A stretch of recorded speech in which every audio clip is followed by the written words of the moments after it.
Join ForumIAS Academy, trusted by hundreds of toppers, including IAS Rank 1 Shruti Sharma.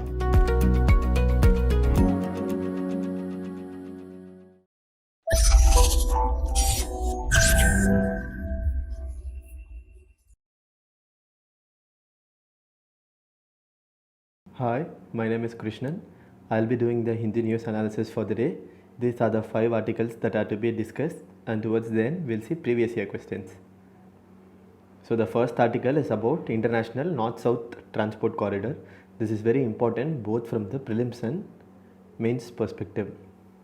So what is the North-South Transport Corridor? So we'll see it. The idea was first mooted in 2000. So what was the idea? The idea was to build a transport corridor. So can you see this? So this corridor will be a transport corridor. What it will do? It will link Russia's Baltic Sea coast. So this is the Baltic Sea coast of the Russian side, and to India's western ports. What are the western ports? Kandla, Mumbai, like that, through Iran.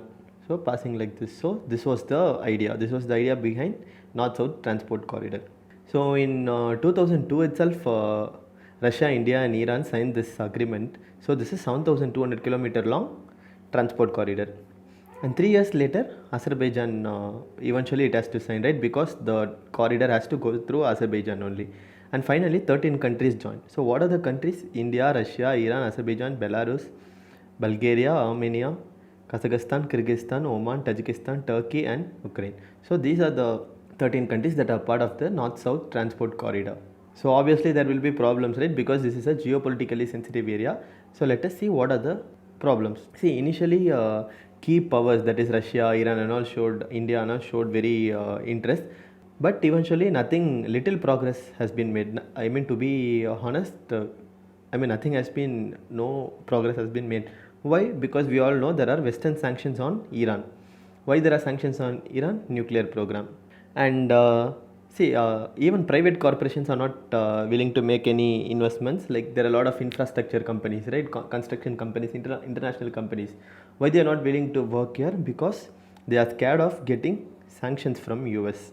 And earlier itself there was a problem with Iran, but now Russia invaded Ukraine and Russia is also now under sanction. So both the countries are in sanction, Iran and Russia. So why now what is happening is Russia and Iran, that is Moscow and Tehran, are getting closer. So since both of us are now under sanctions, we will work on this North-South Transport Corridor. Like that Russia is telling Iran. So recently President Putin in his address to the nation he's told that Russia is developing this transport corridor. So why is this significant? Because this will open new trade routes for India, Iran and Pakistan as well as Gulf countries. So we saw the map already, right? So new trade routes, because you see this is the traditional route and you see it has a very long distance. So this is the old and this is the new trade route. Here Central Asian countries will be bypassed, but here it will not be. So this is a good thing. So new trade routes. So next what Putin has told, he's told he'll develop ports of the Black Sea and the Sea of Azov. So you try to mark these places on map. So Putin has told to develop this north-south transport corridor, he'll develop the ports of Black Sea and Sea of Azov. And see again Putin and his Iranian counterpart, that is the Iranian president Ibrahim Raisi, they participated in a ceremony and they talked about developing a 162 kilometer Rasht-Astra railway. So this is a very, very important part of this North-South Transport Corridor, which is the eastern network. So this Rasht-Astra railway is the eastern network of this transport corridor. So what will be on the western side? On the western side of the Caspian Sea, this railway link would link Russia to Iran through Azerbaijan. So this is the eastern part of it. So the eastern branch runs along the eastern coast of the Caspian Sea, and it links this road to Central Asian countries such as Turkmenistan and Kazakhstan. So keep all these countries in mind. So what will happen eventually? This corridor makes transport 30% cheaper and 40% shorter than the traditional route. We saw the map already. It has to circumnavigate, but now you can cut through the Central Asian countries. So what was the traditional route? Russia or Europe? What will happen? India will go through the Swiss Canal, and from there Baltic Sea, North Sea, Mediterranean, and Arabian Sea route. So this is what the usual route. But now what has happened? Putin is telling this transport corridor will be an alternative to Suez Canal. So he's right only. So now let us see a bit about this Rashtrastra link. So the western branch of it will link the Iranian railways with Azerbaijan railways. So what will happen? It will open a corridor from St. Petersburg in Russia to Bandar Abbas. So this Bandar Abbas is the Iran's busiest post. So from Russia to Iran there will be a direct connection. So for what has this project has for India? So India is dependent on imports. For what? For energy. So 80% of energy requirements are coming through this area only, right? So this corridor would open fresh avenues for energy security. So all of India's energy security comes from Swiss Canal route. So suddenly if there are some problems there, what will happen? Our energy security will not be met. So this new route is good for India only. And over the years, India has improved its energy ties with Russia. So this is also a good thing only. And trade also between India and Central Asia will increase because of this corridor. So now what India has told is, you are connecting Bandar Abbas and St. Petersburg. They are telling you connect Chabar also to this north-south transport corridor. So India will also benefit. But we are talking about so many things, but the project itself faces a lot of challenges. What are the challenges? This railway link is, the construction of this railway link is very difficult because you have to construct it near the Caspian Sea. So practically it becomes a bit difficult, and financial reasons also are there. So what practical reason? 22 tunnels, 15 special bridges, and there is no guarantee that it will be finished in 48 months. So you'll have to do it in four years. So it's a huge task. So that is one practical problem. Geopolitical problems, we all know they are under sanctions, Ukrainian invasion, so many things are there. So even if Russia and Iran are willing to go ahead, investors will be a bit scared to invest because third parties are reluctant. Why? Because both Russia and Iran are under sanctions. And see, Azerbaijan is a major route, right? But Iran's relationship with Azerbaijan is not good. So Baku is Azerbaijan's capital. They are telling Iran is repeatedly interfering in Azerbaijan's internal matter. So they are telling if Iran keeps doing this, we will not be interested in this project. And see, the war between Azerbaijan and Armenia, you all know there's a war went on between them. So what this has done, this has complicated the geopolitics of the Caucasus. So what is Caucasus? Caucasus is Central Asia with Azerbaijan, Armenia. So these countries, this region is called Caucasus. So in these areas also geopolitical things are very tough. They are not smooth. So practically also there is problem, financially also there is problem, and geopolitically also there are a lot of problems for international north-south transport corridor. So this is what this article is about. Now let us move on to the next article. This article is about WHO, that is World Health Organization's guideline on non-sugar sweetness. So in this article we'll see what are non-sugar sweetness and what are the health risks that they pose. So what are this non-sugar sweetness? So generally refined sugar is bad for health, right? It is not good for your liver. Because of that you might get obesity problems and all these things. So what happened? People say this non-sugar sweetener is an alternative. So but World Health Organization is telling no, this is not true. These non-sugar sweeteners are also equally bad. So what are some examples for non-sugar sweetness? Aspartame, saccharin, stevia. The stevia is very famous, right? And there are a lot of such things. We'll see that later. So World Health Organization is telling this alternatives. They are called healthy alternatives, but they are not healthy like that. World Health Organization is telling after a lot of research. And what else are they telling? They are telling this non-sugar sweetness, you cannot use it as a means for achieving weight control. And because generally when people are in weight control, they use this non-sugar sweetness. So they are telling, World Health Organization, WHO is telling, no, don't use these things, and don't use it in your diet also. Because a lot of people are having non-communicable disease, right? What are non-communicable disease? Type 2 diabetes, cardiovascular disease, and obesity. All these things are non-communicable disease. So for this a lot of people are using as an alternative for sugar. So for that World Health Organization is telling don't use non-sugar sweeteners. But if you're already a patient and if you're using this as a means of prescription from doctors, then you can continue to use it. So I hope you're able to understand the difference. So why are people using non-sugar sweeteners? Because free sugars, that is the refined white sugar that you see, it is linked to weight gain and obesity. So that is why consumers are turning to non-sugar sweeteners. So what are non-sugar sweeteners?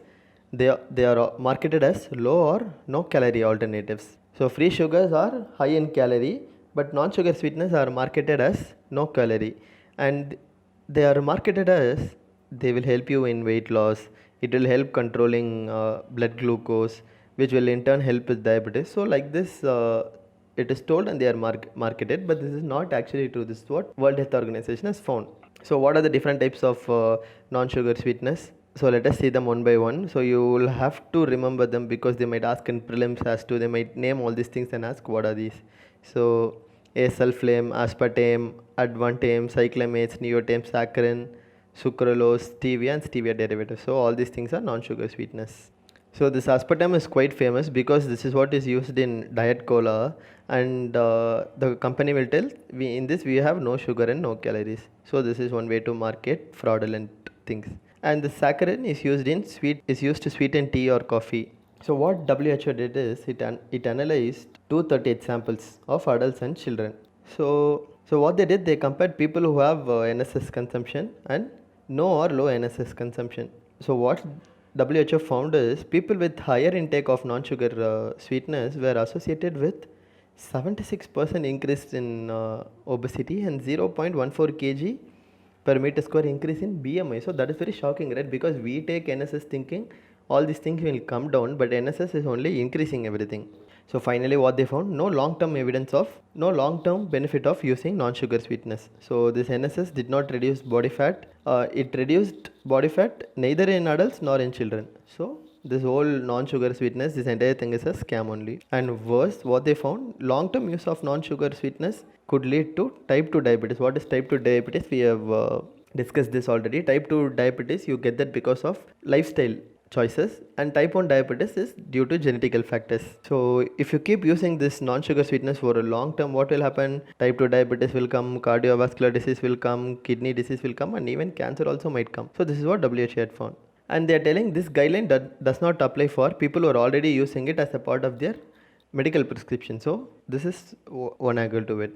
Because why they are giving this guideline is because a lot of companies these days are telling we are using this NSS and they are selling it. But what people do is, since they normally people will eat just one biscuit or they'll just drink one cola. But since they are marketed as NSS, people who generally drink one cola might end up drinking 3 or 4 colas. So that is why WHO is coming up with guidelines. So what are the concerns? Because India right now has done nothing about this. Why is it very important when it comes to India? Is because NFHS 5, its results came in 2021. What they found is 1 out of 9 women and 1 in 25 women are obese. So this is quite shocking, right? So what will happen if you are obese? Diabetes, or easily sugar will come. You will become diabetic. So there are 25 million people living with pre-diabetes. So this is very risky, right? A lot of us might have this pre-diabetes and all those things. Like generally people who have very bad lifestyle choices, like people who drink, people who smoke, and people who eat a lot of junk and fried items, they are already pre-diabetic. So this angle is also there. So of late you see a lot of teenagers, people in their 20s are diabetic. They are prone to heart attacks, and if you're diabetic in your teens and 20s, in 30s and 40s you're definitely going to die of heart attack. There's nothing you can do about it. So you'll have to, so that all, for that also WHO is giving few things. Let us see what is it.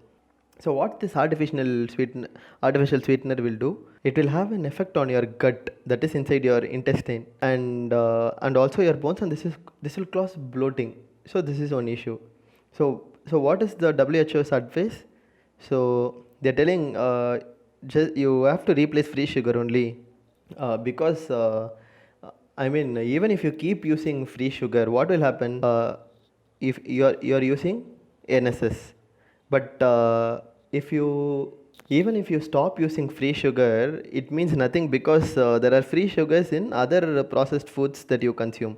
You consume a lot of beverages, processed food, in all those things, free sugars are already there. So if you are replacing free sugar with NSS, it means nothing. So WHO is telling instead what you do, you consume foods that are minimally processed, that are not sweetened, and beverages that are not sweetened. You instead consume these things. So finally, WHO is telling youngsters should focus on their health and tweak their taste preferences and eating behaviors. So less salty food. A lot of us are addicted to salty foods. So WHO is telling minimize it. And finally, what they are telling, simply don't drink cola, this cold beverages. You drink water. That is the main important thing. So for hydration, a lot of people are drinking cola and a lot of caffeine related drinks and whatnot. So WHO is telling water is the best thing. So you drink water for hydration, not other beverages. So this is what this article is about.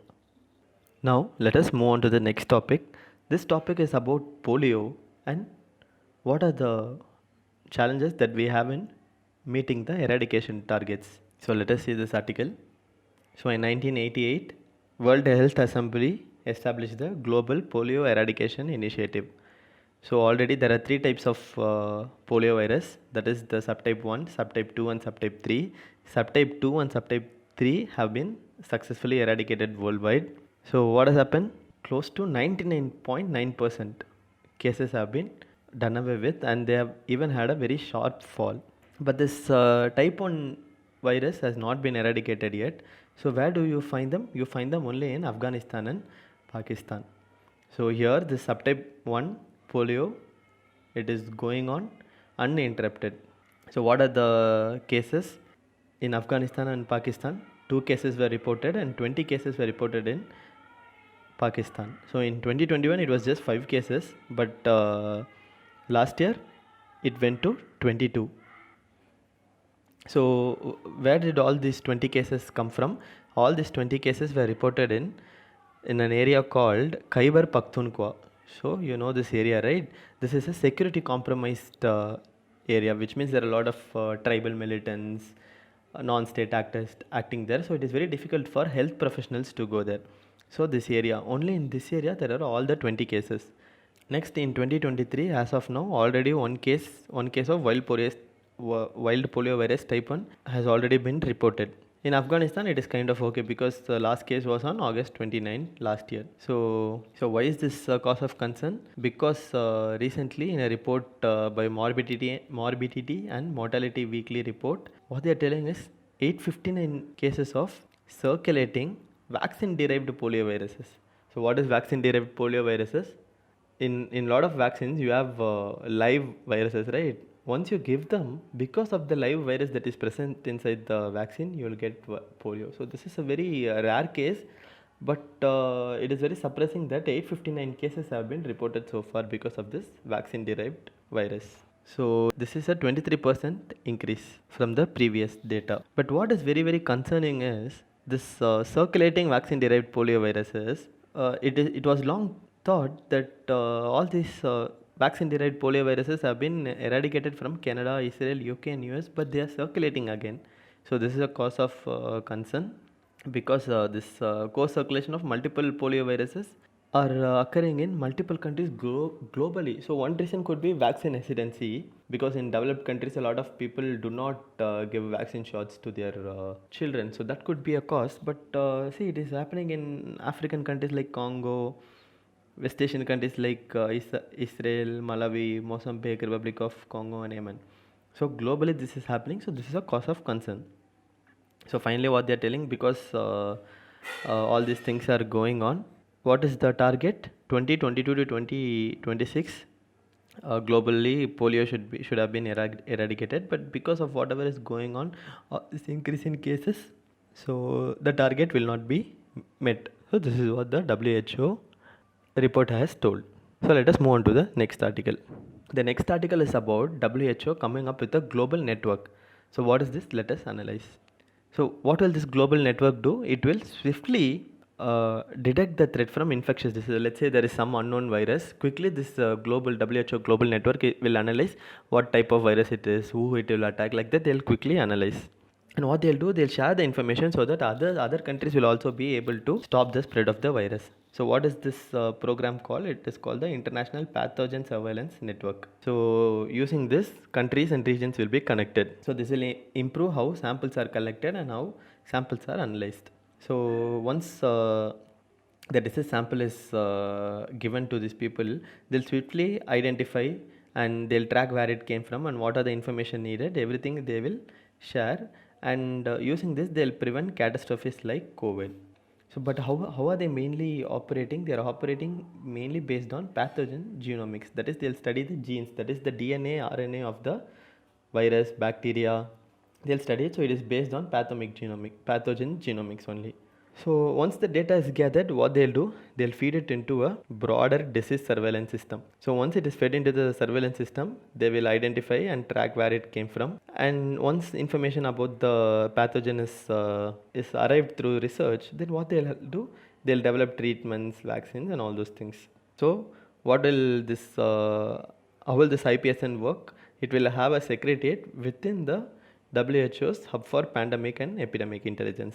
So of late, WHO has been doing a lot of, they have been taking a lot of initiatives because of whatever lessons they learned from COVID-19. So they want to prevent and more effectively respond to pandemic threats. So that is why they are coming up with all these initiatives. So what this initiative will do, they will bring together experts, data analysts, all these people will come from government, academia, private sector. So from everywhere these people will come from. So what is uniting them? They all just have a common goal, that is to detect and to respond to disease threat before they become epidemic or pandemic. So this is what generally happened with the COVID-19. So they do not want another COVID-19 to happen. And this network will also do routine disease surveillance. Why they are doing this? Because COVID-19, it highlighted the critical role pathogenomics.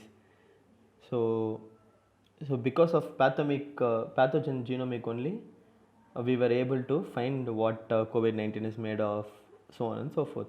So WHO realized that pathogen genomics are very important to respond to epidemics, because using that only SARS-CoV-2 virus was cracked, its genomes were cracked, and vaccines were made. How vaccines were made? Because pathogen genomics were studied quickly. So what they are telling is genomics only lies at the heart of epidemic and pandemic preparedness. So what they are trying to tell is, once you crack the DNA code of the virus or bacteria, then you are ready to respond and you are prepared. Like that they are telling. So what the pandemic did, it made a lot of countries to scale up their genomics capacity, but a lot of countries are still not up to the mark. Their collecting is poor, analyzing is poor, so those things are there. So WHO is telling what this IPSN will do, it will help address the challenge. So whatever research WHO comes up with, IPSN comes up with, its access will be given to all countries. So once access is given to all countries, countries can prepare accordingly. So this IPSN will be a global network to address epidemic and pandemic challenges. I hope you understood this. Let us move on to the next topic. Topic is about the president not being immune to contract parties. So let us see what this article is about. So the Supreme Court has recently said the president cannot claim immunity from application of a law just because that they are president of India. So why this came into news? Because there was a firm called Glock Asia Pacific Limited. So they have a case going on against the Union of India, and the case was regarding appointing an arbitrator. So why was this? Why did this case come? Because some tender had gone wrong, so they had kept an arbitrator, and the arbitrator was not a neutral person. So this firm went to Supreme Court, and Supreme Court said just because someone is president, you cannot claim immunity. So we'll see who's that arbitrator and what was wrong with it. So Supreme Court said whenever you are finding an arbitrator, the state should be impartial and independent. So that is very important. So why Glock had filed this petition? Because some tender went wrong, and what happened? Who should be the arbitrator? Some neutral person should be arbitrator, right? But Home Secretary, he appointed some officer from the Ministry of Law itself to be the sole arbitrator. So what Justice Narasimhan of the Supreme Court said, this is a clear violation of the Section 12(5) of the Arbitration Act. So what the provision, Section 12 of the Arbitration Act says, that any person with the prior or existing relationship with any of the parties to the arbitration, be it an employee or a consultant or an advisor or anyone, he will be ineligible to be appointed as arbitrator. So Ministry of some official from the Ministry of Law, if he is involved in a case which involves the Union of India, then there is conflict only, no? So that is only the judges telling. So for that, what did the additional Solicitor General tell? She said all these things are applicable for other cases, but this case is with respect to the President of India, and there should be some clear point of distinction. But the judge said, no, this cannot be the case. And what the additional Solicitor General said? She said this Glock company had entered into agreement, but now it is opting out of the arbitration clause. This is wrong. They'll have to follow this arbitration method only. And she's telling that nominating an officer from the Ministry of Law is not in conflict with Section 12A of the Act. But Supreme Court, it used Article 299 to say that no such immunity exists for the President of India, and randomly they cannot appoint some arbitrator, because if you read it with Section 12A of the Act and read it with Schedule 7, then you will know that there should be impartial arbitrator. So when the party, so what Supreme Court said, when the party is appointing an arbitrator, this arbitrator, the state is in, the case is on the state, and the arbitrator is appointed by the state, and that arbitrator is from the government itself, then what will happen? So what the government should do, it should come up with an independent adjudicator. So it has to appoint someone who is independent and impartial. So why all this problem came? Because the arbitration clause says the secretary representing the ministry can appoint an officer in the Ministry of Law as arbitrator. So what they're saying, the arbitrator would be an employee of Ministry of Law, and the government of India at the same time, who is appointing him? The Secretary of Home Affairs. So he is also an employee of the government of India. So any person who has an interest in the outcome of the dispute should not become an arbitrator. So this is what the Supreme Court said finally. So naturally, such person should not have the power to appoint sole arbitrator. This is what Supreme Court said finally. Let us move on to the previous year question. So the problem of international liquidity is related to the non-availability of dollars and hard currencies. This is an easy one. Kalamkari painting refers to a hand-painted content textile in South India, handmade drawing bamboo Northeast, block paint Western Himalaya. So the answer is A, hand-painted cotton textile in South India. The idea of well-stressed state, this is a sitter, comes from Directive Principles of State Policy. With reference to inflation in India, which of the following statement is correct? So option C, decrease the money circulation helps in controlling inflation. So this is the right answer. That's all for today. I hope you liked it. You can, if you like the content, you can share and subscribe and share it among your friends. You can follow us on YouTube, Instagram, Telegram and Facebook. Thanks for tuning in. I'll see you tomorrow.